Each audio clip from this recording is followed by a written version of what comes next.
Start. तर मी आधी सगळ्यात पहिले माझं थोडंसं इन्फॉर्मेशन देतो. मी निखिल पाठक, ग्रॅव्हिटी अकॅडमी तर्फे तुमचं सगळ्यांचं खूप खूप मनापासून स्वागत करतो आपल्या आजच्या सेशनमध्ये. आजचं जे लेक्चर आहे ते आपले व्यंकट पंजाबी सर हे सगळ्यांसमोर देणार आहेत. तर व्यंकट पंजाबी सरांबद्दल मी थोडीशी इन्फॉर्मेशन तुम्हाला सगळ्यांना देतो. सर सध्या चिले येथे पीएचडी करत आहेत. चिले हे साऊथ अमेरिकेमध्ये आहे. तर सरांचं सध्या 2013 पासून शैक्षणिक क्षेत्रामध्ये खूप मोठं योगदान आहे सध्या तरी. फिजिक्स फार उत्तम सर शिकवत आहे सध्या आणि सरांचं एम-एससी, एम-फिल आणि बी-एससी हे देखील झालेलं आहे सगळं सरांचं. सर ॲस्ट्रोफिजिक्स वरती पीएचडी करत आहे चिलेमध्ये. ठीक आहे.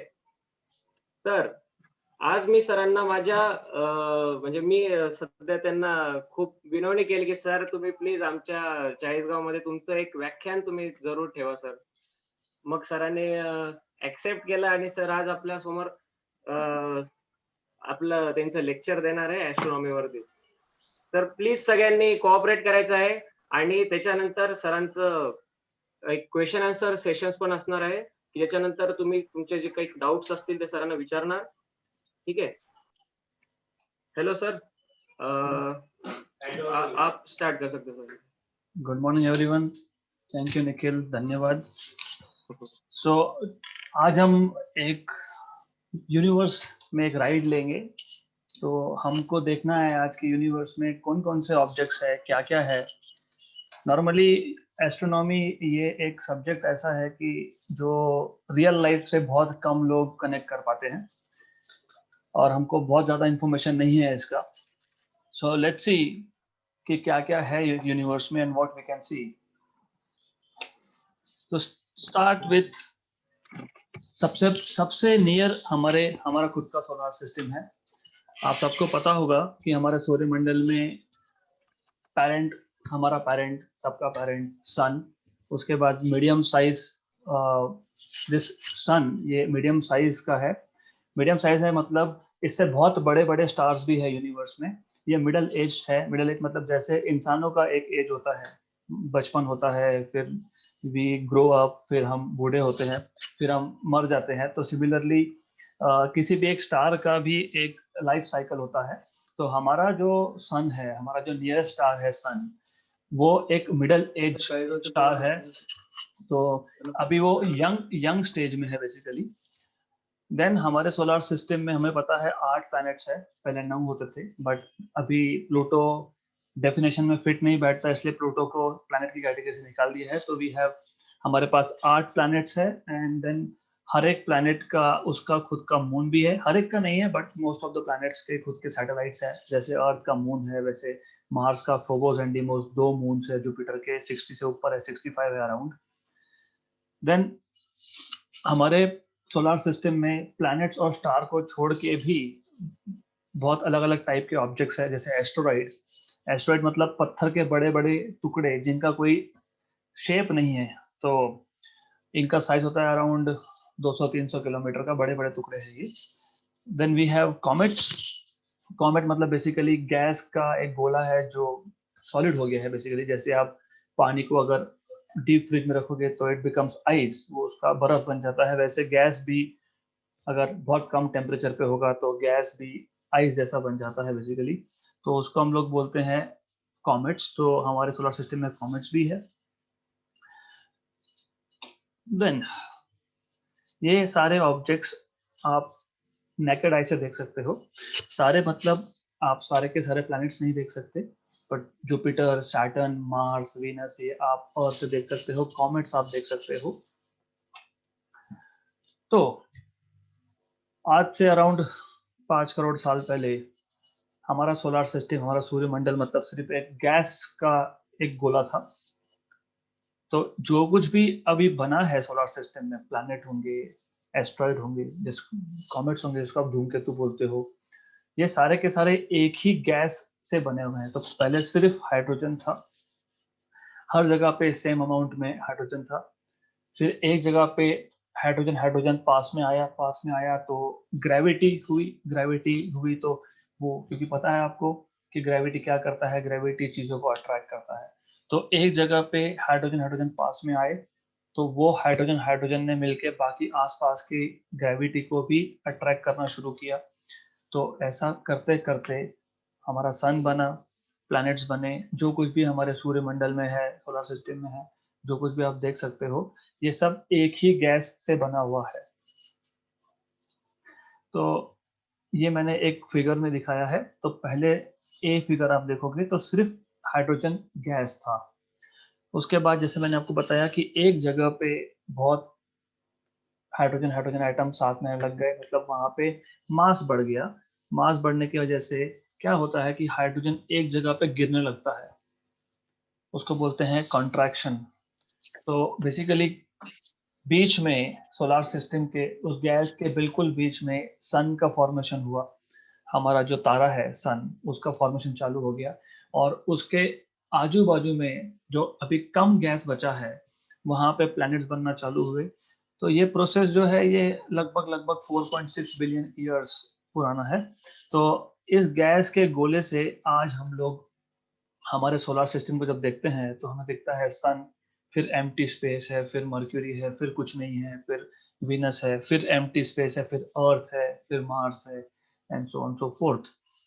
तो ये सारा का सारा सब कुछ एक ही गैस के क्लाउड से बना हुआ है, हाइड्रोजन गैस के क्लाउड से बना हुआ है। राइट। तो हमारे सोलर सिस्टम की अगर हम बात करें तो parts of our solar system, तो अगर मैं बोलना चाहूँ तो हम ऐसा बोल सकते हैं कि हमारे सोलर सिस्टम में इनर प्लैनेट्स है। इनर प्लैनेट मतलब कौन कौन से? पहले चार, मर्क्यूरी, वीनस, अर्थ और मार्स, इसको बोलते हैं इनर प्लैनेट्स। ये टेरेस्ट्रियल है। टेरेस्ट्रियल मतलब जहाँ पे सॉलिड जमीन है, जैसे अर्थ पे जमीन है, सॉलिड है, उसको बोलते हैं terrestrial planets. They are solid and rock like structures. आता चालू केलंय उस स्टार्टिंग से उसके बाद हमारे पास एस्टेरॉइड बेल्ट है। मार्स के बाद एस्टेरॉइड बेल्ट है, और एस्टेरॉइड बेल्ट जो है बेसिकली वो एक फेल्ड प्लैनेट है। फेल्ड प्लैनेट मतलब वहां पे एक ग्रह बन सकता था, मटेरियल जो था वहां पे, जो भी मटेरियल था वहां पे एक प्लैनेट बन सकता था, लेकिन बना नहीं। तो बस जस्ट अ मिनट, ऑलराइट। तो वहां पे प्लैनेट बन सकता था लेकिन प्लैनेट बना नहीं, तो उसको बोलते हैं फेल्ड प्लैनेट्स। तो एक प्लैनेट बन सकता था, नहीं बना का क्या मतलब होता है कि उसके टुकड़े हो गए। तो मार्स के बाद, मंगल ग्रह के बाद अगर आप देखोगे तो you will have small small पत्थर के टुकड़े, they are revolving around sun, sun के अराउंड वो चक्कर लगा रहे हैं, उसको बोलते हैं एस्टेरॉइड बेल्ट। तो एस्टेरॉइड बेल्ट के जो भी अंदर के प्लैनेट्स है उसको बोलते हैं इनर प्लैनेट्स, और एस्टेरॉइड बेल्ट के बाहर के जो प्लैनेट्स है उसको बोलते हैं आउटर प्लैनेट्स। तो आउटर प्लैनेट्स को खोवियन टाइप प्लैनेट भी बोलते हैं। खोवियन मतलब जुपिटर लाइक बड़े साइज के प्लैनेट्स है वो बेसिकली। और ये जो चार प्लैनेट है एस्टेरॉइड बेल्ट के बाहर, जुपिटर, सैटर्न, यूरेनस, नेपच्यून, ये जो प्लैनेट्स है they don't have a solid surface. वहां पे सॉलिड सरफेस जमीन नहीं है, वहां पे या तो गैस है या तो लिक्विड है। Then, अब हमारे सोलर सिस्टम का सबसे बड़ा मेंबर सूर्य, सन। तो बेसिकली ये हमारे लाइफ का सोर्स भी है। इसको इसलिए हम भगवान का दर्जा भी देते हैं, और सिर्फ हम नहीं, बाकी दूसरे माइथोलॉजी में भी इसको भगवान का दर्जा दिया गया है। तो इट इज अ स्टार। ये एक गर्म गैस का गोला है। सरफेस पे अगर आप देखोगे तो सरफेस का जो उसका तापमान है वो 6000 डिग्री सेल्सियस के आसपास है। जैसे जैसे आप सन के अंदर जाओगे तो टेम्परेचर बहुत ज़्यादा बढ़ जाता है, लाखों में होता है। तो जैसे जैसे आप अंदर जाओगे it becomes hotter and hotter. Sun की एनर्जी अगर नहीं होती तो लाइफ अर्थ पे पॉसिबल नहीं था। तो ये क्योंकि लाइफ को सपोर्ट करता है इसलिए हम इसको बोलते हैं गॉड बेसिकली। और इंटरेस्टिंगली हम जितने भी प्लैनेट्स सन के अराउंड रिवॉल्व हो रहे हैं, ये सन के ग्रेविटेशनल फोर्स, गुरुत्वाकर्षण की वजह से होता है सब। मान लो अगर हमारे पूरे सूर्यमंडल में 100 किलो मास है, मैं सिर्फ एग्जांपल दे रहा हूँ, 100 किलो मास है अगर पूरे सूर्यमंडल का, एक्चुअली वो तो बहुत ज्यादा मास है। उसमें से 99 किलोग्राम, 99% वो सिर्फ सन के अंदर है. So 99% of the mass is inside sun. तो बाकी के प्लैनेट्स, बाकी के एस्ट्रॉइड, बाकी के कॉमेट्स, बाकी के मीटरॉइड सब मिला के सिर्फ 1%. तो जैसे मैंने आपको बताया, सन को गॉड, जैसे हमारे यहाँ पे भी सूर्य देवता मानते हैं, ग्रीक मैथोलॉजी में भी उसको सन गॉड बोलते हैं, हेलोस. इसका जो मास है it is 3,35,000 times the mass of earth. 3.5 lakh गुना अर्थ की कंपैरिजन में, पृथ्वी की कंपैरिजन में. और अगर आप साइज की बात करोगे तो 110 गुना अर्थ की कंपैरिजन में इतना बड़ा है. ग्रेविटी की बात करोगे तो अगर कोई इंसान, उसका अगर वेट अर्थ पे 100 किलो है, तो अगर वो सन पे चले गया तो उसका वेट हो जाएगा 2800 किलोग्राम. सिर्फ कंपैरिजन बोल रहा हूँ, मतलब ग्रेविटेशनल फोर्स बहुत ज्यादा है वहां पे. जैसे मैंने टेम्परेचर बताया, सूर्य का, सन का सरफेस का ऊपर का टेम्परेचर 6000 है. जैसे जैसे आप अंदर जाते हो तो टेम्परेचर बढ़ता है, लाखों में होता है ये. जैसे अर्थ रोटेट होता है, मतलब हम अर्थ रोटेट होता है इसलिए यहाँ पे दिन और रात का कॉन्सेप्ट है, वैसे ही सन भी रोटेट होता है. तो सन को खुद का एक, मतलब रोटेशन कंप्लीट करने में 26 दिन लग जाते हैं, 26 earth days. Okay. Then the next member in the family of our solar system is asteroid. So asteroid is basically, by the way, एक minute, someone is saying, I am sorry to interrupt, someone is saying कि have taken unit of weight as kg, but unit of weight is kg wt. kg weight वो normal हम लोग जब real life में use करते हैं तो KG में ही करते हैं, केजी डब्ल्यूटी बोलते हैं उसको, केजी वेट बोलते हैं, किलोग्राम वेट बोलते हैं. आप अगर acceleration due to gravity G से मल्टीप्लाई कर दोगे तो आपको न्यूटन में मिल जाएगा. So it is correct. There are 4 system in which you can measure weight. You can use kilogram weight, you can use gram weight, you can use Newton, you can use dyne also.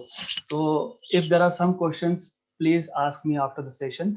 I am using, मैं जो भाषा use कर रहा हूँ इसमें, क्योंकि जो public है वो हर कोई साइंस बैकग्राउंड से नहीं है, तो मुझे नॉर्मल किलोग्राम और ये सब लैंग्वेज यूज करना पड़ेगा. ओके. तो नेक्स्ट मेंबर जो है हमारा एस्टेरॉइड फैमिली, सोलर सिस्टम के फैमिली में, दैट इज एस्टेरॉइड. तो एस्टेरॉइड ये क्या है कि ये राउंड या इरेगुलर शेप के पत्थर होते हैं. और ये जो एस्टेरॉइड बेल्ट है ये मार्स और जुपिटर के बीच में है. जैसे मैंने बताया कि यहाँ पे एक प्लैनेट बन सकता था लेकिन प्लैनेट नहीं बना, तो it is actually a failed planet. Then जैसे मैंने आपको बताया कि ये एक प्लैनेट बन सकता था जो कभी बना ही नहीं, तो यहाँ पे उसका मैंने लोकेशन बताया है, वो मार्स के बाद आता है. और हमको कुछ एस्ट्रॉइड्स के नाम पता है, विच आर लाइक सीरीज नाम का एक प्लैनेट है, 9 एस्ट्रॉइड है, 940 किलोमीटर इसका साइज है. ये लार्जेस्ट एस्ट्रॉइड हमको पता है. फिर पालास है, वेस्टा है, जूनो है, and there are other asteroids which we know. तो इस फिगर में हम लोग देख रहे हैं एस्ट्रॉइड बेल्ट का पोजीशन. तो आप देख सकते हो कि मंगल ग्रह और जुपिटर के बीच में ये एक एस्ट्रॉइड बेल्ट, पत्थरों का जो एक बेल्ट है वो यहाँ पे है. सो ये मार्स और जुपिटर के बीच में आता है. अगला मेंबर कॉमेट्स. आपने सुना होगा एक बहुत फेमस कॉमेट है हेलिस कॉमेट, जो 75-76 ईयर्स में एक बार दिखता है हमें, राइट. कॉमेट्स ये एक्चुअली गैस होता है जो फ्रोजन हो गया, फ्रीज हो गया. क्यों? क्योंकि ये कॉमेट सन से बहुत दूर से आते हैं और वहां पर टेम्परेचर माइनस में है, तो वो फ्रीज हो जाते हैं. फिर जैसे जैसे वो सन के पास में आएंगे तो टेम्परेचर बढ़ेगा, क्योंकि उनको सन से जो है वो हीट मिलता है. तो जब उनका टेम्परेचर बढ़ता है then they actually start melting down. Simple सा एग्जांपल है, अगर आप बर्फ का टुकड़ा लेके गैस में डालते हो तो पहले पानी बनेगा, फिर उसका वेपर बनेगा. तो कॉमेट्स क्योंकि सन से बहुत दूर उनका घर है, मैं घर मतलब एक जनरल लैंग्वेज यूज कर रहा हूँ, वो बहुत दूर से आते हैं, तो they are like frozen. Gas है लेकिन फ्रोजन फॉर्म में है. तो जैसे जैसे वो सन के पास में आएगा, because of the heat from the sun, they will start melting down, melt होगा और वो ग्लो होता है, and that we can see. तो एक बहुत फेमस आपने सुना होगा Halley's comet. Halley's comet around 76 years में एक बार अर्थ के पास में आता है। वी कैन सी अर्थ के पास में आता है मतलब सन के पास में आता है बेसिकली। देन जैसे मैंने बताया ये कॉमेट जो है, ये कॉमेट किस चीज से बना है? एक तो डस्ट है, धूल, रॉक है, छोटे छोटे पत्थर है, फ्रोजन मीथेन गैस है। मीथेन गैस आपको पता होगा CH4 होता है, एक कार्बन और 4 हाइड्रोजन, अमोनिया NH3 और वाटर H2O, इन सब के कॉम्बिनेशन से बनता है ये comet. Normally it looks like a dirty snowball, मतलब बर्फ का गोला लेकिन थोड़ा धूल मिट्टी वाला, राइट। तो जैसे जैसे स्टार के पास में आएगा टेम्परेचर इसका बढ़ेगा, ये लिक्विफाई होगा और we can see it. By the way, Oort cloud नाम का एक प्लेस है हमारे सोलर सिस्टम में जहाँ पे ऐसे बहुत सारे कॉमेट्स होते हैं and this comets come from that ऊट क्लाउड, राइट। ओके, सो कॉमेट्स एक्चुअली इनका जो ऑर्बिट है ये बहुत कॉम्प्लिकेटेड है। कॉम्प्लिकेटेड मतलब ये सर्कुलर ऑर्बिट नहीं है इनका around sun. So they have a highly elliptical orbit, बहुत इलिप्टिकल ऑर्बिट होता है इसका। जिनको इलिप्स नहीं पता उसके लिए सिर्फ ऐसा समझ लो कि सर्कल को हमने दो साइड से प्रेस कर दिया, अंडा आकार शेप बन गया, वो है उनका पाथ। सो इस डायग्राम में मैंने एक फेमस कॉमेट दिखाया है, आप देख सकते हो कि आपको एक सेंटर में एक बॉल दिखेगा और पीछे एक टेल दिखेगी विच इज ग्लोइंग। देन सन हो गया, उसके बाद एस्ट्रॉइड हो गया, उसके बाद कॉमेट्स हो गया, और क्या हमारे सोलर सिस्टम में? तो we have something called as meteors, जिसको आप शूटिंग स्टार भी बोलते हो, टूटता तारा बोलते हो। It is not a star actually, ये तारा नहीं है, ये सिर्फ पत्थर के टुकड़े ही है। तो मीटियर, एक्चुअली मीटियर की फैमिली 3 टाइप से आप डिवाइड कर सकते हो। एस्टेरॉइड बड़े पत्थर होते हैं, मीटियोराइट छोटे पत्थर होते हैं। ओके, होता क्या है कि जो लेफ्ट ओवर कॉमेट या एस्टेरॉइड है, बड़े एस्टेरॉइड के टुकड़े हो गए, छोटे छोटे बन गए, उसको बोलते हो मीटियोराइट।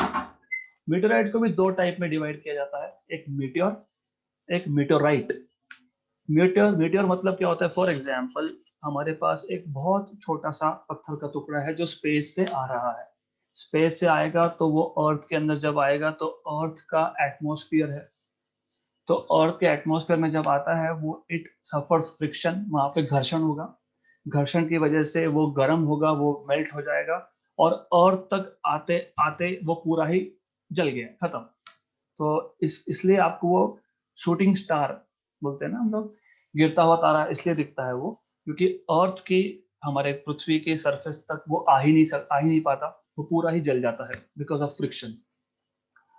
उसको बोलते हैं मीटियोर, और उसको बोलते हैं मीटियोर शावर। तो मीटियोर शावर देखना होगा आपको, तो आपको यूरोप में कहीं या फिर साउथ अमेरिका में कहीं जाना पड़ेगा, क्योंकि वहाँ पे स्काई बहुत क्लियर है, तो you can see meteor shower, right. Meteorite, meteorite मतलब अब पत्थर का टुकड़ा जो पूरा नहीं जला और अर्थ पे आके गिर गया, दैट इज मीटियोराइट, राइट। तो मैं अब, जब मैं चिली से आया 4-5 महीने पहले, मैं मीटियोराइट के टुकड़े लेके आया था, पीसेस, क्योंकि वहां पे हम लोग जाते हैं ढूंढने के लिए डेजर्ट्स में। तो ये जो पत्थर के टुकड़े होते हैं, इसका प्रॉपर्टी और हमारे अर्थ के पत्थर के जो टुकड़े हैं उसका प्रॉपर्टी, दे आर डिफरेंट, वो अलग अलग चीज है, वो दोनों, उनका कंपोजिशन अलग है। उसमें सिलिका का प्रोपोर्शन ज्यादा है, यहाँ पे थोड़ा कम होता है, राइट। सी, तो ये एक मैंने बताया यहाँ पे एक मीटियोर शावर, शूटिंग स्टार मैंने एक बताया आपको। You can see this straight line, एक स्ट्रेट आपको लाइन दिख रहा है, ग्लोइंग लाइन, ये है मीटियोर शावर, जिसको आप शूटिंग स्टार बोलते हो।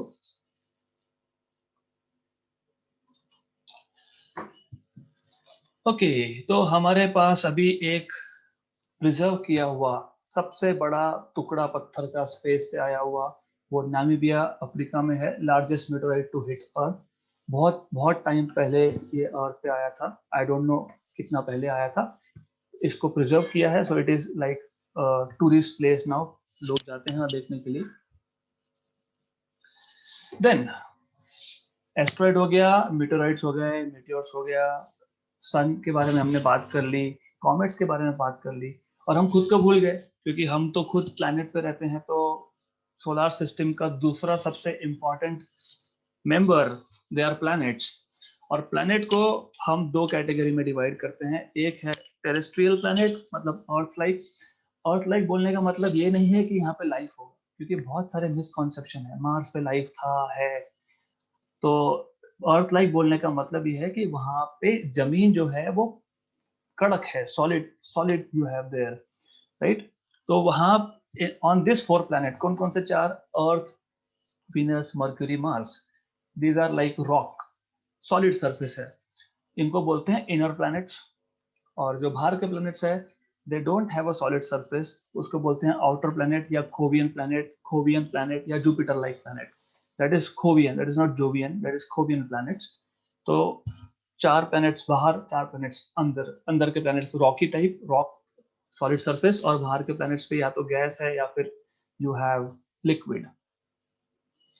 ओके, सो यहाँ पे मैंने इनर प्लैनेट और आउटर प्लैनेट का एक टेबल बनाया है, जिसमें हम टेम्परेचर देख सकते हैं, कितना टेम्परेचर होगा, डिग्री सेल्सियस में कितना होगा, फ़ारेनहाइट में कितना होगा, उसका रोटेशन पीरियड कितना है,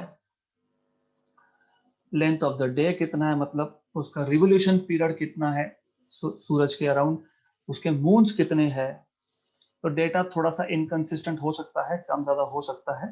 ओके, साइज क्या है इन टर्म्स ऑफ अर्थ, और एवरेज डेंसिटी क्या है।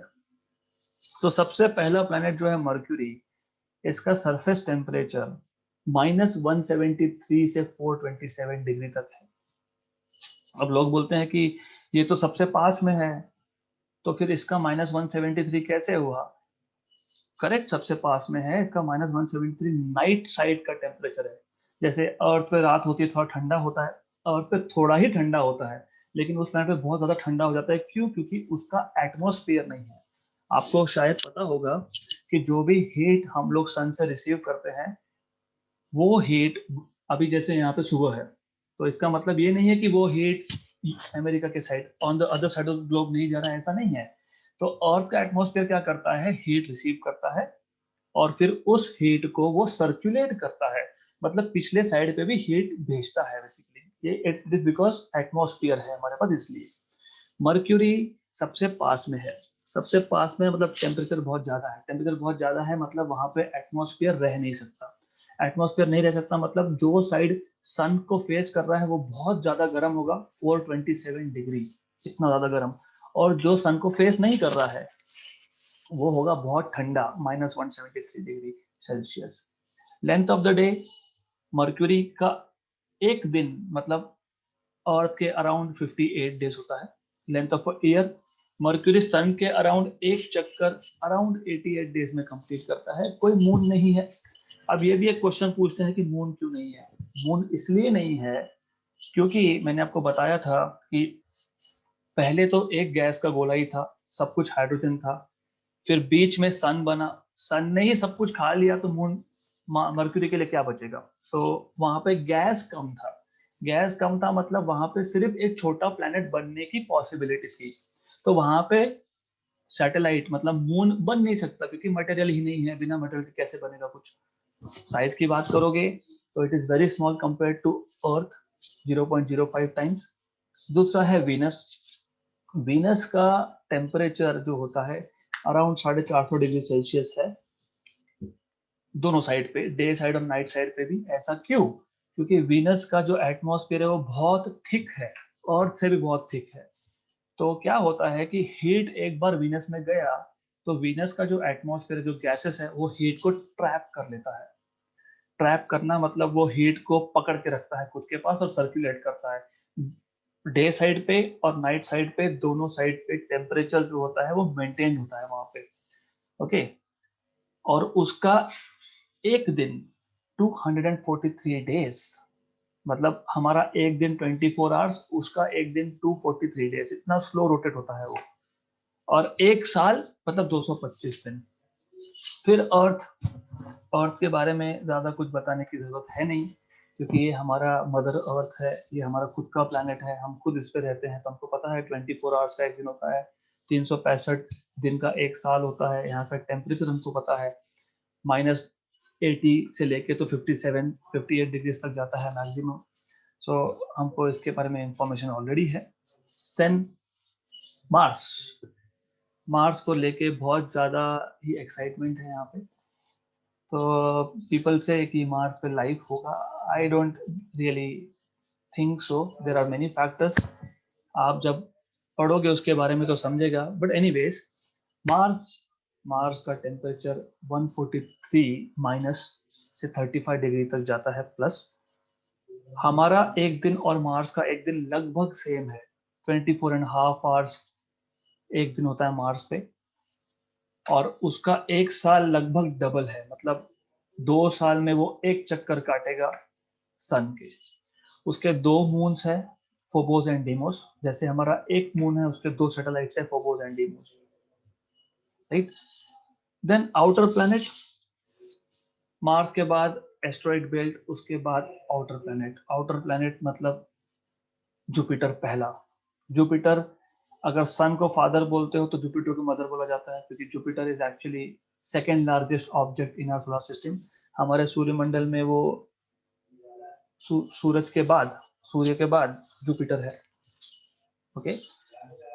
टेम्परेचर -108, ये गैसियस प्लैनेट है, तो बहुत ज्यादा गैस है यहाँ पे। उसका एक दिन सिर्फ 10 घंटे का होता है, बहुत फास्ट रोटेट होता है। एक साल मतलब 12 साल में वो एक चक्कर कंप्लीट करता है सन का। Then number of moons 67। ये डेटा चेंज होते रहता है, जैसे जैसे हमको नया मून मिलेगा हम लोग लिस्ट में ऐड करते जाएंगे।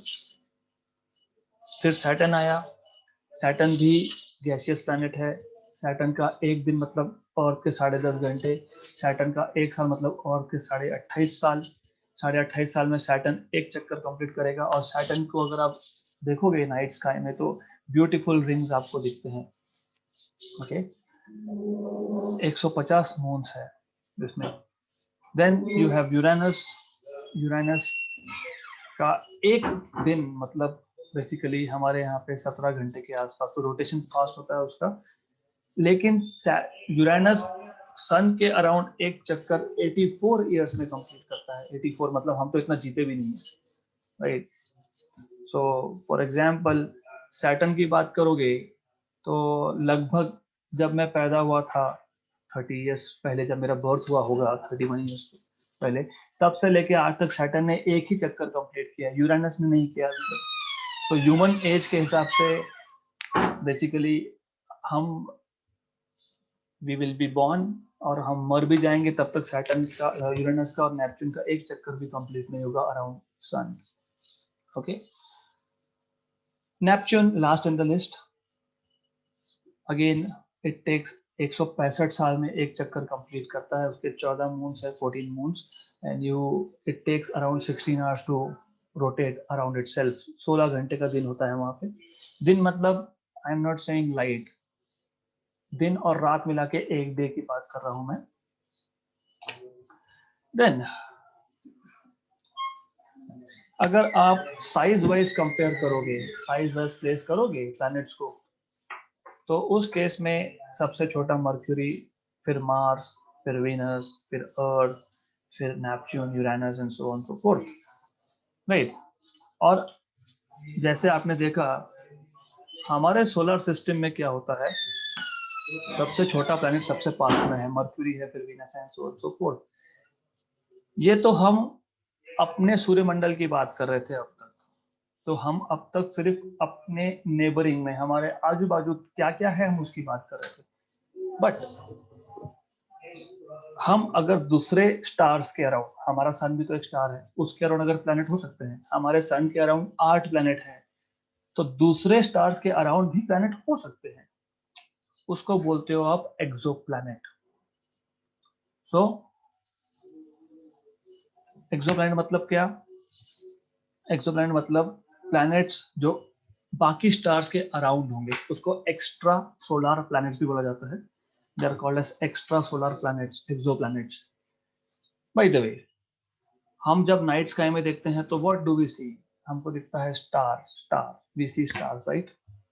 अब ये जो स्टार है उसके अराउंड भी प्लैनेट हो सकता है, उसको बोलते हैं एक्सोप्लैनेट्स। ओके। और हमको पता कैसे चलेगा कि सच में उस स्टार के अराउंड प्लैनेट है या नहीं है, तो कितने हैं, अगर 4 है तो 4 सेम साइज के है क्या, कि कोई जुपिटर जितना है कोई अर्थ जितना है, ये पता कैसे लगेगा। तो सबसे पहले तो ये कंफर्म करना होगा। एंड ऑल्सो हमें ये भी पता है कि जरूरी नहीं है कि एक स्टार के सराउंडिंग में दूसरा प्लैनेट ही हो, ऐसा भी हो सकता है कि एक स्टार के सराउंडिंग में दूसरा स्टार है तो दोनों स्टार स्टार है, ऐसा भी होता है।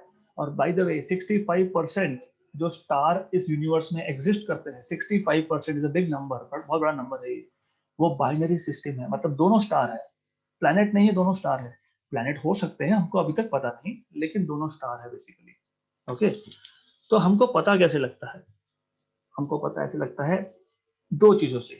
एक तो स्टार का जो मास होता है, स्टार का जो मास होता है वो प्लैनेट से बहुत ज्यादा होता है। दूसरा, प्लैनेट खुद का लाइट नहीं इमिट करता, स्टार खुद का लाइट इमिट करता है, बट प्लैनेट खुद का लाइट नहीं इमिट करता है। ओके, तो planets don't emit any light and mass, तो लो मास एंड नो लाइट, कम मास और बिल्कुल भी लाइट इमिट नहीं करता प्लैनेट। अगर एक स्टार के बाजू में दूसरा स्टार होगा तो उसका मास भी ज्यादा होगा, वो लाइट भी इमिट करेगा।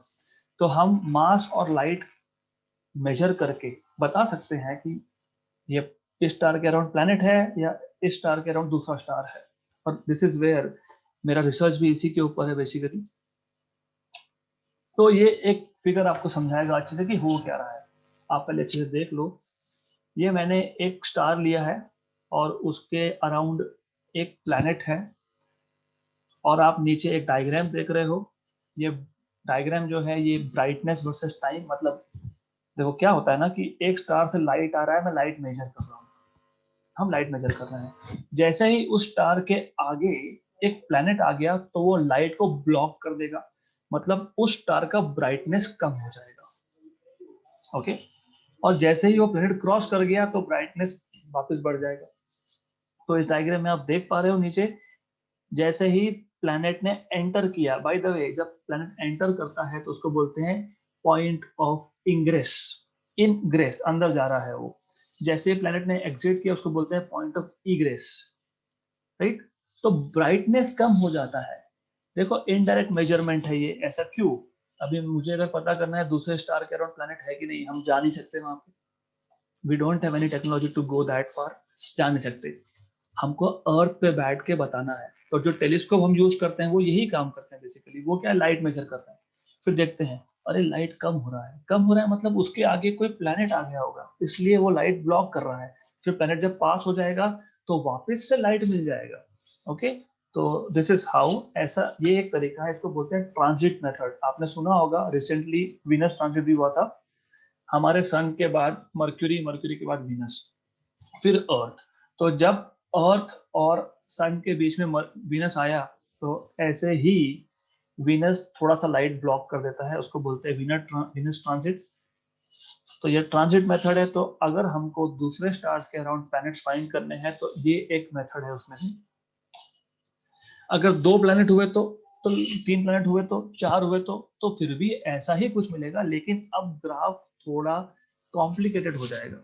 तो देखो जैसे जैसे पहला प्लैनेट अंदर आ रहा है लाइट कम होगा, लाइट कम हो गया, अब लाइट कम हो गया, फिर लाइट बढ़ गया, फिर अभी दूसरा प्लैनेट आएगा, फिर लाइट कम हो गया, फिर तीसरा आ गया।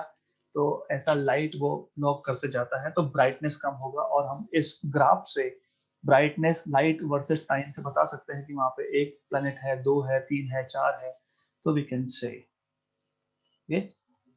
देन, अब ऐसा भी हो सकता है कि 2 अलग अलग साइज के स्टार, जैसे एक हमारे सन जैसा और दूसरा स्टार हमारे सन से आधी साइज का, है ना, उसके अराउंड सेम साइज का प्लेनेट जा रहा है, मतलब स्टार का साइज अलग अलग है लेकिन प्लेनेट का साइज सेम है। तो उस केस में क्या होगा कि अगर स्टार का साइज बड़ा है तो जो ब्राइटनेस कम होता है ना, जो रोशनी हम कलेक्ट कर रहे हैं वो जो कम होता है, दैट डेप्थ इज लेस। अगर स्टार का साइज बड़ा है और प्लैनेट का साइज कम है तो जो डेप्थ हमको मिलता है वो कम है। और अगर छोटे स्टार के अराउंड एक प्लैनेट जा रहा है तो डेप्थ ज्यादा मिलेगा। और ये जो डेप्थ है बेसिकली आपने पिछले डायग्राम में भी देखा होगा, I will show you again. ये जो डेप्थ है यहाँ पे, इसको डेप्थ बोले हैं। इस डेप्थ से आप प्लैनेट का साइज भी पता कर सकते हो। अर्थ पे बैठ के बता सकते हो कि वहां पे कितना बड़ा प्लैनेट होगा, जुपिटर जितना होगा या सैटर्न जितना होगा या मार्स जितना होगा, बता सकते हैं हम लोग। ये एक एग्जाम्पल दिखा रहा हूं मैं जिसमें दोनों स्टार है। पहले केस में एक प्लैनेट था, एक स्टार था। यहाँ पे दोनों के दोनों स्टार्स है। तो क्या होगा, यहाँ पे 2 बार लाइट कम होगा, है ना। जब ज्यादा ब्राइट स्टार पीछे आ गया तो लाइट बहुत ज्यादा ब्लॉक होगा। फिर उसके बाद एक कम ब्राइट स्टार है वो पीछे गया तो then you will have less light which is block. तो ये स्टार स्टार सिस्टम है, 2 स्टार है, दोनों ही स्टार है यहाँ पे। ओके, तो ये दोनों स्टार है। ऐसा भी हो सकता है, तो जरूरी नहीं है कि आपको हमेशा प्लैनेट प्लैनेट सिस्टम ही मिलेगा। You can also have, sorry, star planet system ही मिलेगा, but you can also have star star system. तो उसका ग्राफ थोड़ा सा अलग मिलता है हमको। अगला मेथड जो है उसके लिए आपको स्पेक्ट्रम पता होना चाहिए। एंड ये थोड़ा सा साइंटिफिक कॉन्सेप्ट है, थोड़ा हायर लेवल का साइंस है, तो मैं आई विल स्किप इट, मैं ये छोड़ दूंगा, क्योंकि इसके लिए आपको स्पेक्ट्रम क्या होता है, विजिबल लाइट क्या होता है, डॉपलर इफेक्ट क्या होता है, ये सब पता होना चाहिए, प्रिज्म क्या होता है। तो मैं स्किप कर दूंगा इसको, I will just skip it. By the वे, सिर्फ ये ग्राफ आपको देखना जरूरी है क्योंकि ये पहला confirmed planet outside our solar system, हमारे सूर्यमंडल के बाहर जो पहला कंफर्म प्लैनेट मिला था हमको, 51 पेगासी बी। 51 पेगासी ये स्टार का नाम है और 51 पेगासी बी ये प्लैनेट का नाम है। तो नाम कैसे देते हैं हम प्लैनेट को, जैसे हमारे सन का नाम सन है तो सन ए हो गया, फिर मर्क्यूरी, तो मर्क्यूरी को हम लोग सन बी भी बोल सकते हैं। फिर वीनस, उसको सन सी भी बोल सकते हैं। फिर अर्थ सन डी, ऐसा नाम देते हैं। तो स्टार का नाम 51 पेगासी, उसके बाद जो प्लेनेट है 51 पेगासी बी, ऐसा बोलते हैं उसको। और इसके लिए रिसेंटली 1-2 साल पहले नोबेल प्राइज भी मिला है जिसने ये फाइंड किया था। तो ये पहला कंफर्म्ड प्लेनेट है हमारे सोलर सिस्टम के बाहर का। तो अब हमारे सोलर सिस्टम के बाहर का प्लैनेट फाइंड करने का दूसरा मेथड भी हो सकता है। दूसरा मेथड क्या है वो समझने से पहले आपको ये डायग्राम देखना जरूरी है। ये डायग्राम और सेकंड मेथड, दूसरा मेथड का कोई कनेक्शन नहीं है वैसे, but just to tell you, ये जो डायग्राम है ये सोलर इक्लिप्स का है। तो सोलर इक्लिप्स में क्या होता है, अर्थ और सन के बीच में मून आ जाता है। तो मून क्या करेगा, moon will block the light from sun. Moon जो सूरज से रोशनी आ रही है उसको रोक देगा, करेक्ट, रोक देगा। देखो होता क्या है, मैंने आपको पहले भी बताया है कि प्लैनेट का खुद का लाइट नहीं है। मतलब किसी और स्टार के अराउंड अगर प्लैनेट है और स्टार तो बहुत ब्राइट है, राइट, और प्लैनेट का तो लाइट नहीं है, इसको इमेजिन कैसे करोगे? इसको इमेजिन ऐसे करते हो, सपोज आपके पास एक लाइट का बल्ब है, घर में एक लाइट का बल्ब है हमारे पास। लाइट के बल्ब के पास में एक मक्खी उड़ रही है, हमको मक्खी दिखेगी नहीं, क्यों दिखेगी? मक्खी का लाइट नहीं खुद का, और उसके बाजू में एक बड़ा सा बल्ब है, राइट। तो सेम ऐसा ही होता है कि एक बहुत ब्राइट स्टार के बाजू में एक प्लैनेट है जिसका खुद का लाइट नहीं है। तो वो देखेंगे कैसे? तो वो देखने के लिए पहले हमको जो स्टार से लाइट आ रहा है उसको रोकना पड़ेगा, उसको ब्लॉक करना पड़ेगा। तो एक आइडिया आया कि जैसे अर्थ और सन के बीच में मून आ गया, तो वैसे हम टेलीस्कोप में भी कर सकते हैं ना। हम लोग टेलीस्कोप में जो स्टार का लाइट आ रहा है वहां पे एक रिंग डाल देंगे, डिस्क डाल देंगे, मतलब स्टार की लाइट को ब्लॉक कर देंगे, राइट। वो मैं आगे बताऊंगा। तो bye the way, this is solar Eclipse. Last year जब मैं चिली में था, साउथ अमेरिका में था मतलब मैं, तब फुल टोटल सोलर इक्लिप्स देखने का मौका मिला और ये फोटो मैंने खुद ने निकाला हुआ है वहां पे। तो आप देखोगे कि जैसे ही मून ने सन का पूरा लाइट ब्लॉक कर दिया, उसके आजू बाजू में you can C small small dots, यहाँ पे छोटे छोटे डॉट्स हैं, इसमें से कुछ प्लैनेट्स है और इसमें से कुछ स्टार है। तो जैसे ही सन का लाइट ब्लॉक हो गया तो सन के आजू बाजू में जो प्लैनेट्स है वो हमको दिखने लगते हैं, राइट। तो यही आइडिया हम लोग यूज करते हैं टू फाइंड आउट, टू सी। और हम क्या करते हैं, जैसे यहाँ पे फोटो निकाला है तो उसका भी फोटो निकालेंगे। फोटो निकालने को क्या बोलते हैं हम, इमेजिंग। और हम लोग क्या करें, डायरेक्ट फोटो निकालना है तो उसको बोलेंगे डायरेक्ट इमेजिंग। तो जो नेक्स्ट मेथड है दैट इज डायरेक्ट इमेजिंग।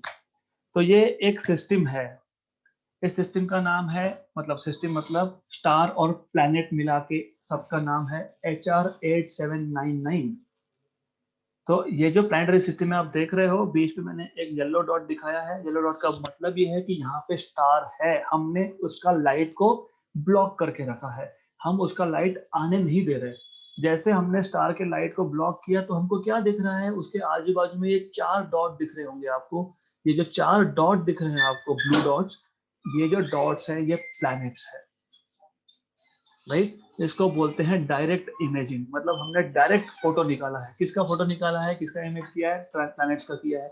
तो हमने क्या किया, स्टार के लाइट को ब्लॉक कर दिया और उसके बाद हम क्या देख रहे हैं, उसके आजू बाजू में प्लैनेट्स देख रहे हैं हम लोग।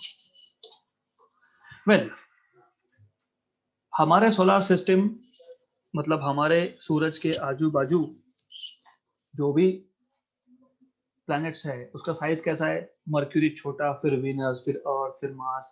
मतलब जो पास में है प्लैनेट्स वो छोटे साइज के हैं, जो दूर है वो बड़े साइज के हैं। तो बाकी जो स्टार्स के आजू बाजू में प्लैनेट्स होंगे फिर वहां पे भी वैसा होना चाहिए, लेकिन एक्चुअली 95% ऐसा नहीं होता। 95% में उल्टा केस है। बड़े बड़े प्लैनेट्स, उल्टा मैं नहीं बोल सकता, लेकिन बड़े बड़े प्लैनेट्स स्टार के बहुत पास में, इतने पास में है कि उनको उस स्टार का एक चक्कर लगाने में 2 दिन 3 दिन 4 दिन लगते हैं, और तो 365 डेज लगता है। तो बाकी सोलर सिस्टम जो है, बाकी स्टार्स के अराउंड जो प्लैनेट है, दे आर सो क्लोज, इतना पास में है वो कि वो 1 या 2 दिन 3 दिन के अंदर ही स्टार का चक्कर लगा लेते हैं। वो बहुत बड़े बड़े प्लैनेट्स हैं। तो अर्थ जैसा, हमारा सोलर सिस्टम जैसा बहुत रेयर केस है। So we are rare. By the way, मैं इसको भी बहुत क्विकली ले जाऊंगा क्योंकि यहाँ पे भी साइंटिफिक कॉन्सेप्ट, हायर लेवल का साइंस लगता है यहाँ पे। क्वेश्चन ये होता है जब भी मैं पब्लिक टॉक देता हूँ, मैं स्टूडेंट से बात करता हूँ, तो पहला क्वेश्चन ये पूछते हैं, एलियन है या नहीं, लाइफ है या नहीं, एलियंस होंगे या नहीं। तो सबसे पहली चीज ये है कि वी डोंट नो, हमको नहीं पता, हमको नहीं पता, हमको नहीं पता। क्यों नहीं पता? पहली बात तो हम लाइफ को डिफाइन कैसे करते हैं। जैसे अभी अर्थ पे क्या चाहिए जीने के लिए, पानी चाहिए आपको, ऑक्सीजन चाहिए, राइट, एटमॉस्फेयर होना चाहिए। तो हम लोग स्टार्ट वहां से करेंगे, जो लाइफ का फॉर्म हमको पता है। हमारे अर्थ पे लाइफ के लिए क्या चाहिए हमको, ऑक्सीजन, और क्या चाहिए, पानी। तो सबसे पहला काम क्या रहेगा, हम लोग ये ढूंढेंगे कि किसी और प्लेनेट पे पानी और ऑक्सीजन होगा या नहीं होगा।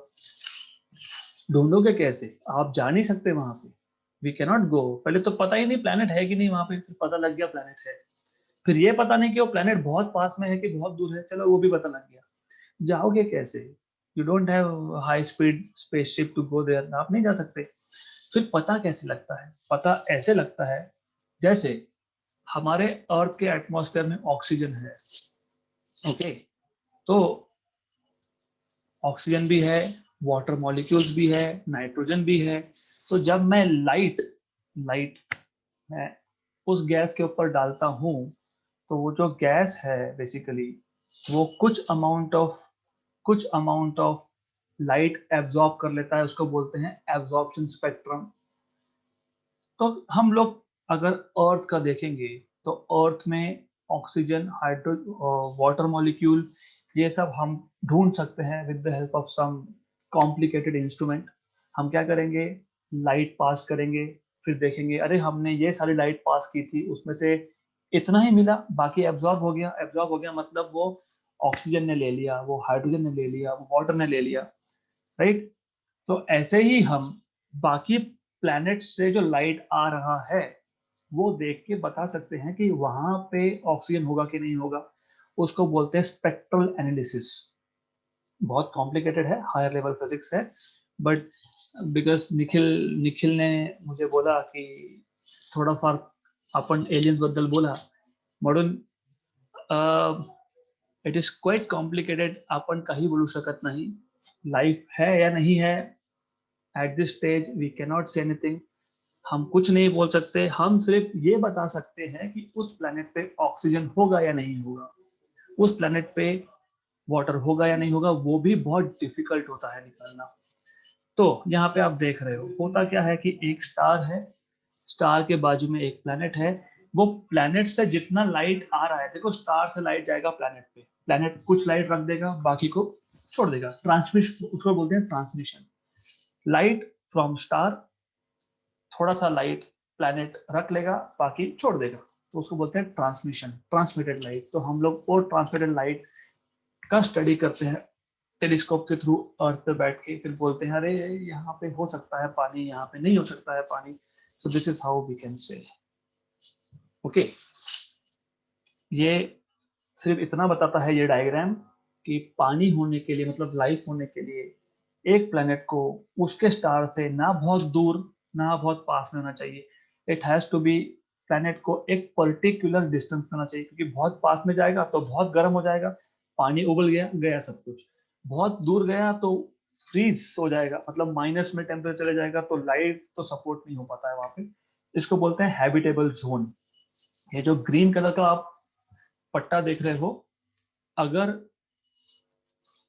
इतने डिस्टेंस पे प्लेनेट हुआ तो लाइफ होने के चांसेस होते हैं, उसको बोलते हैं हैबिटेबल जोन। फिर आ गए हम स्टार्स की बात करने। वैसे हमारा नियरेस्ट स्टार कौन सा, अर्थ से नियरेस्ट स्टार कौन सा, सन, सन से नियरेस्ट कौन सा, उसको बोलते हैं प्रोक्सिमा सेंटिवरी। तो ऐसे बहुत सारे स्टार्स है हमारे मिल्की वे में। सो विल सी क्या है स्टार। स्टार एक गैस का बॉल है which is shining, okay, it produces light. Star भी बहुत सारे वैरायटीज में होते हैं, स्टार बहुत सारे वैरायटीज में होते हैं, छोटा साइज, बड़ा size, yellow colour, red colour, blue colour, correct. मैंने जैसे बताया अराउंड 65 to 75% जो स्टार है वो जोड़ी में है, मतलब दोनों स्टार है, ओके। तो जैसे ह्यूमंस, जैसे इंसान हम लोग पैदा होते हैं और हमारा डेथ होता है, वैसे स्टार्स का भी होता है, ओके। तो they also have life cycles. Star they are just gas, okay, they are producing light. और न्यूक्लियर फ्यूजन क्या होता है, it's again a higher concept, ये थोड़ा सा ज्यादा लेवल का साइंस हो जाएगा, इसलिए मैं इसके बारे में बात नहीं करने वाला।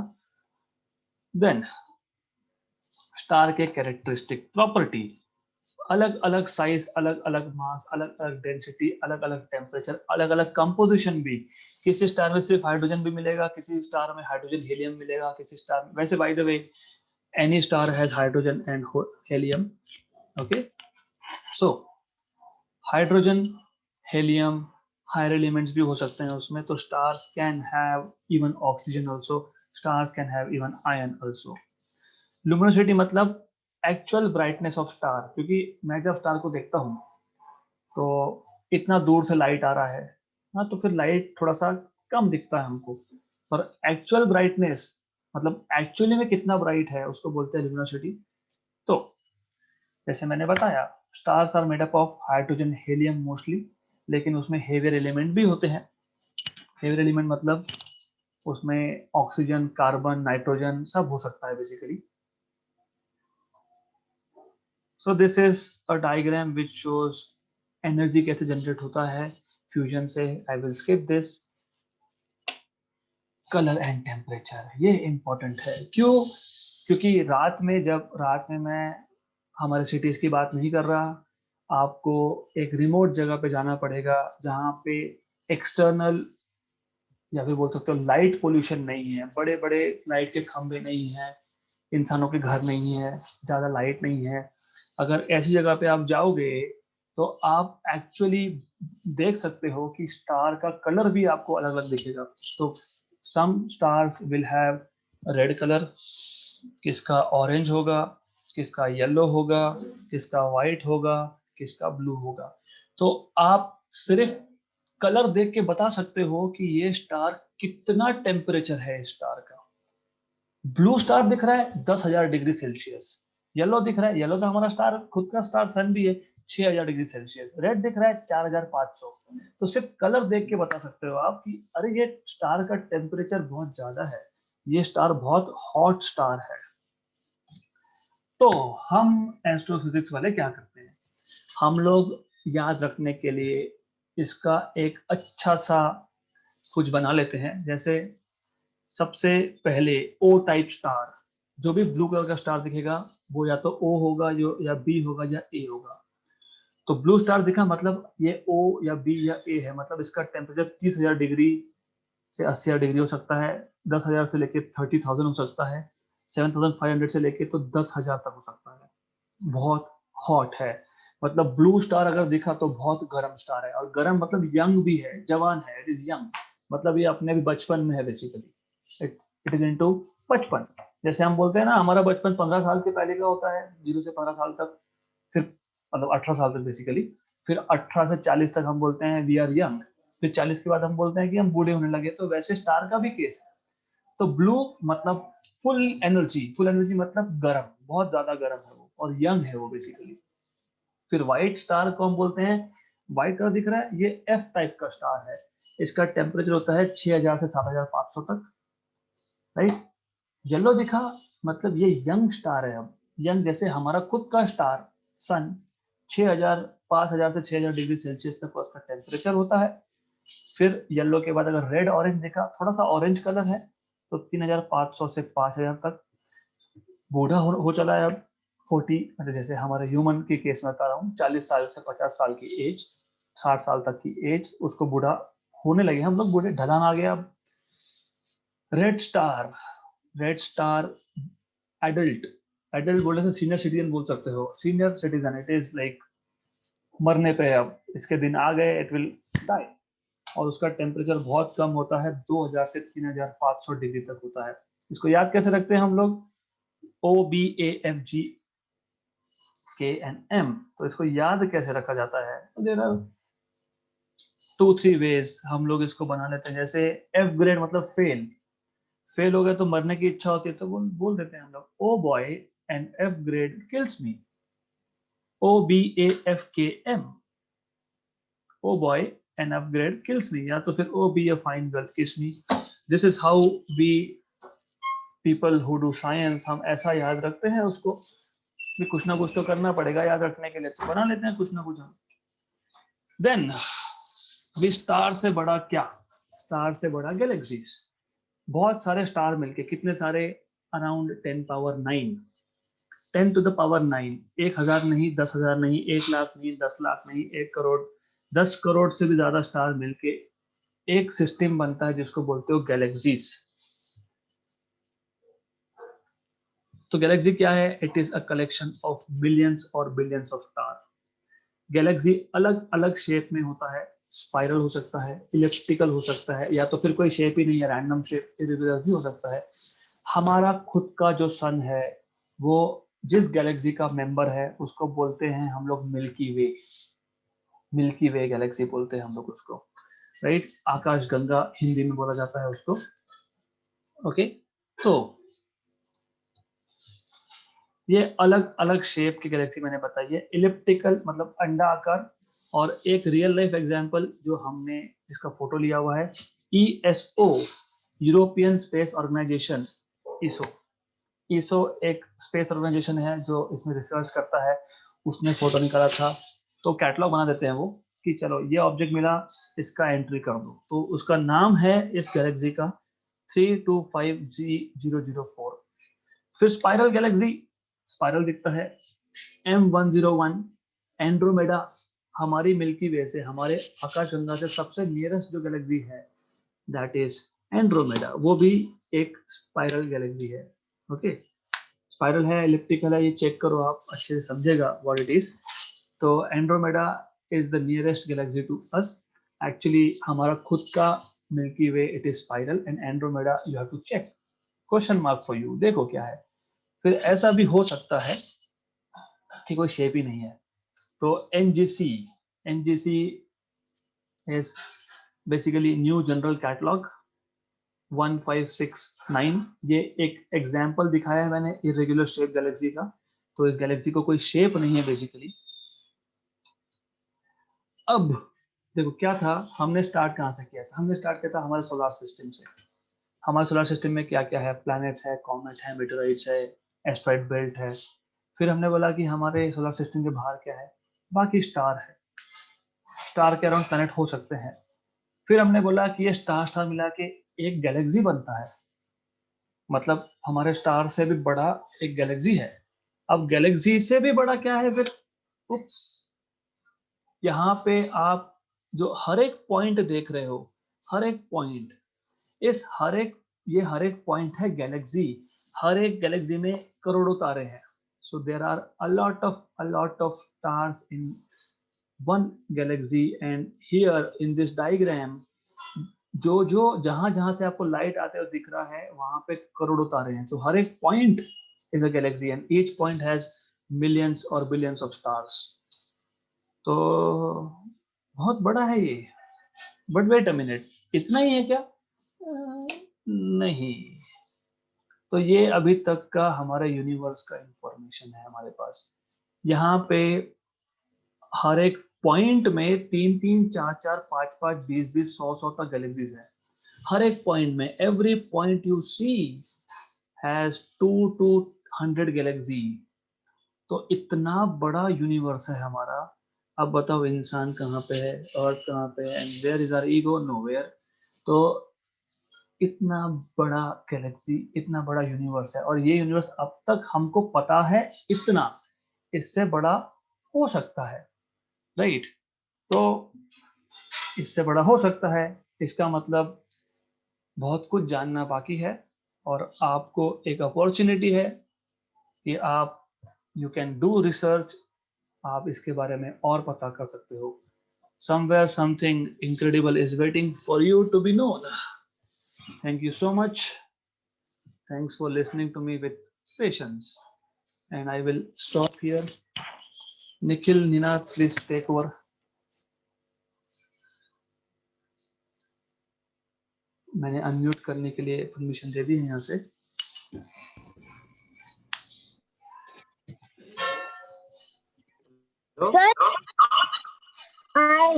Sir, I am Ayub Agdare. I studied in class 3rd F.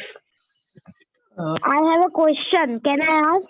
Yes, please go ahead. Sir, जो सैटर्न है वो उसका डिस्टेंस है वाटर से, तो फ्लोट करेगा, लेकिन बाकी जैसे जुपिटर, यूरेनस और नेपच्यून ये भी गैस जाइंट ही है, लेकिन ये फ्लोट नहीं करते। वाटर पे फ्लोट करेंगे बिकॉज डेंसिटी मैटर करता है। डेंसिटी सैटर्न नहीं करता है क्योंकि सैटर्न का डेंसिटी बहुत कम है, इसलिए कर सकता है। तो वो आपको अगर चार्ट देखा होगा आपने, यहाँ पे मैंने एक टेबल में डेंसिटी बताया था कहीं, तो डेंसिटी पे डिपेंड करेगा। जैसे अभी अर्थ है, अर्थ नहीं कर सकता क्योंकि अर्थ सॉलिड है, सॉलिड का डेंसिटी ज्यादा होता है। तो यहाँ पे आप देखो सैटर्न का डेंसिटी क्या है, बहुत कम है, 0.68। डेंसिटी कम होगा मतलब वो बहुत लाइट है, लाइट है मतलब वो फ्लोट करेगा। Okay sir. सर जैसे अपना सोलर सिस्टम, वैसे कोई और भी सोलर सिस्टम्स होंगे, तो इन दो सोलर सिस्टम के बीच में जो गैप्स वगैरह है, तो उनका कुछ पैटर्न सेट है क्या?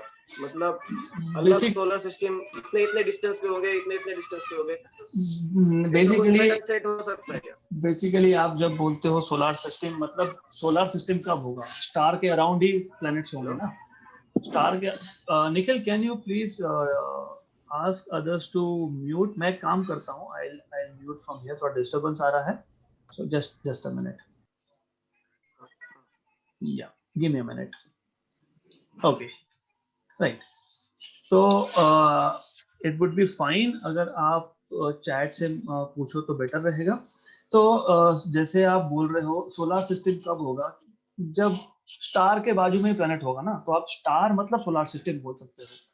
तो किसी भी दो स्टार में वैक्यूम होता है, there is nothing, absolutely nothing, okay, बहुत कम गैस है उसमें। तो ऐसा कोई पैटर्न नहीं है बेसिकली कि there will be a pattern of solar system या फिर उन दो सोलर सिस्टम के बीच में कुछ होगा। बेसिकली उसको सोलर नहीं स्टेलर सिस्टम बोलते हैं। सोलर सिस्टम तो हमारे सन का सिस्टम है, दूसरे स्टार के अराउंड जो सिस्टम होता है उसको स्टेलर या फिर प्लैनेटरी सिस्टम बोलते हैं। तो there is no pattern as such, ऐसा कोई पैटर्न नहीं है basically. So Nikhil, I am allowing you. Okay, you can unmute yourself. Sir hello sir, मेरा एक सवाल है I think sir. Can I ask one question? yes you can ask, but better will be आप chat से भेजोगे तो अच्छा रहेगा। आपका वॉइस बहुत ब्रेक हो रहा है, मुझे कुछ समझ में नहीं आ रहा है। हाँ, चैट में मैसेज कर दो, चैट में मैसेज कर दो, आपका जो क्वेश्चन है वो चैट पे मैसेज कर दो।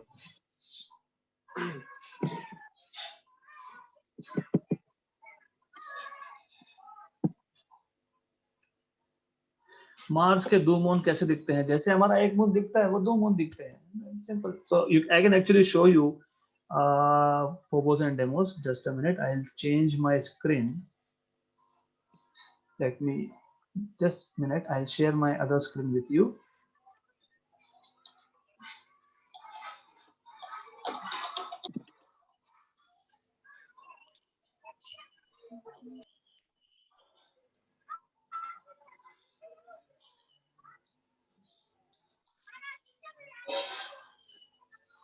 एक मिनट। सर शमिका ने भी एक क्वेश्चन पूछा है, why planet do not change their shape? Yes, just a minute, I'll answer that in a minute. पहले मैं मेरा स्क्रीन शेयर कर देता हूँ यहाँ पे, so you can see. Okay. तो देखो ऐसा दिखता है Phobos and Deimos, तो you can see on the screen उसका शेप हमारे मून जैसा राउंड नहीं है Phobos और Deimos का, तो ऐसा दिखता है वो नाइट, ठीक। अच्छा, why planets do not change their shape? क्योंकि देखो ऐसा नहीं है कि प्लैनेट का शेप कभी चेंज ही नहीं हुआ। एक्चुअली प्लैनेट जब फॉर्म होता है तो तब उसका शेप कुछ अलग रहा होगा।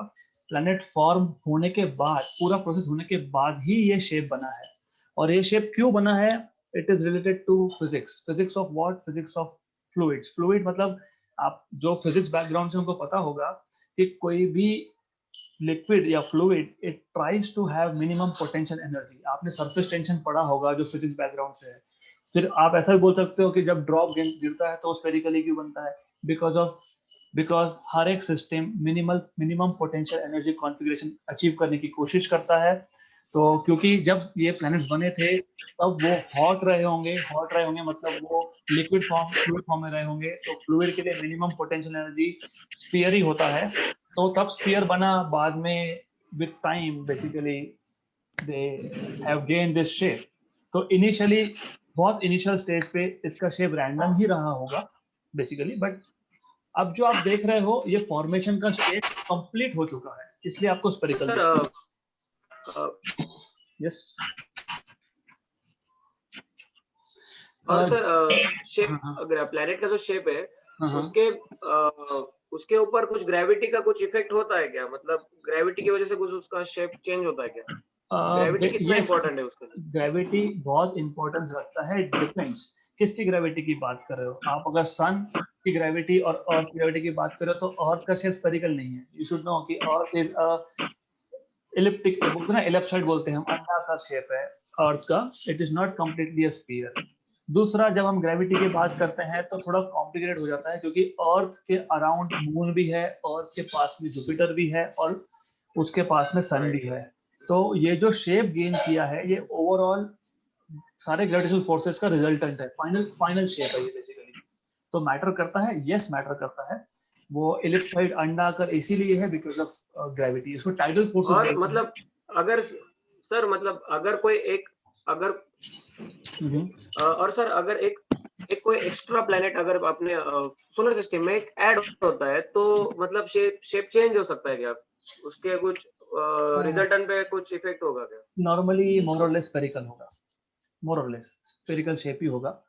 ओके। और ओके, एक क्वेश्चन ये है, Jupiter and Saturn have core? Yes they have core, they have मेरा कोर।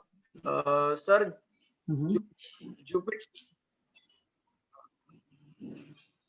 हाँ बोलो निखिल, सुन रहा हूँ मैं। Jupiter and Saturn have core. हाँ, जुपिटर पूछा है एंड कि Jupiter and Saturn have core. Yes, Jupiter and Saturn they have core inside, बहुत अंदर एक कोर है। Yes they have core. In fact most of the planets have core. हाँ बोलो। मयूर का भी एक क्वेश्चन है sir, I don't know it is it correct or not, but somewhere I read it on Earth 1 hour is equal to ABC years or per days. On other planet, is it correct? Like the concept shown in Interstellar movie. देखो बात ऐसी है कि दो अलग अलग concept में confusion है यहाँ पे। एक तो आप अर्थ पे हो इसलिए आप बोलते हो 1 day is equal to rotation of earth, मतलब सन ईस्ट से आया और वापस सेट हो गया, मतलब बेसिकली एक सन का चक्कर अर्थ के अराउंड बोल रहा हूँ, actually it is other way around, earth rotate हो रहा है। तो अर्थ ने जब एक रोटेशन कंप्लीट कर लिया उसको आप बोलते हो 1 डे, है ना।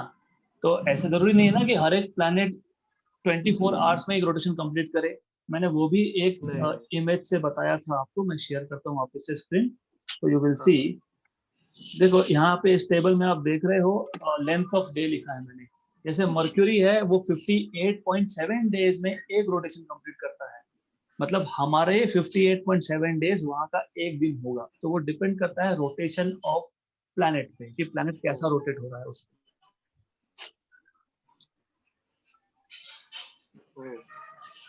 ओके। और सर क्वेश्चन है जुपिटर, देखो मैंने एक मिनट निखिल, मैंने आपको बताया था कि ये जो डेटा है ये थोड़ा सा ओल्ड डेटा है, क्योंकि क्या होता है कि जुपिटर के 76 मून्स है, सैटर्न के 82 मून्स है, ये जो डेटा है ये अपग्रेड होता रहता है, अपडेट होता रहता है। ओके, तो डेफिनेटली हो सकता है आगे जाके हमको पता लगे जुपिटर के 80 मून्स भी हो। जब स्टार्ट हुआ था तो हमको 4 या 5 पता थे, यूरोपा, आयो, ये 2-3 नाम पता थे हमको।